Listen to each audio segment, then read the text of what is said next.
Shri Harikrishna Heights इथं अत्यंत वाजवी दरात 25 एमिनेट्स आणि प्रशस्त पार्किंगसह 2 आणि 3 BHK रेडी पोझिशन फ्लॅट्स उपलब्ध। बुकिंगसाठी संपर्क पार्श्वनाथ प्रोजेक्ट 9090 78 78 33।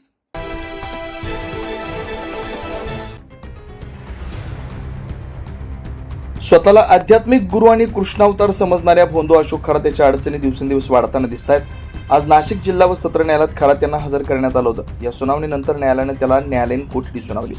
यानंतर जिल्हा मध्यवर्ती कारागृहात आवश्यक कायदेशीर प्रक्रिया पूर्ण करण्यात आली। मात्र या प्रकरणात नवा ट्विस्ट समोर आला आहे। कारागृहातील प्रक्रिया पूर्ण होताच एसआयटीनं दुसऱ्या गुन्ह्याच्या तपासासाठी खरात याला पुन्हा ताब्यात घेतलं।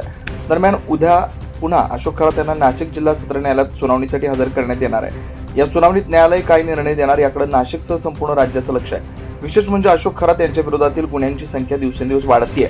या प्रकरणाची पाळंमुळं अधिक खोलवर रुजत असल्याचं चित्र आहे। आता उद्याची सुनावणी या प्रकरणाला कोणता कलाटणी देणार हे पाहणं महत्त्वाचं ठरणार आहे। 9 न्यूज महाराष्ट्र ब्युरो, नाशिक।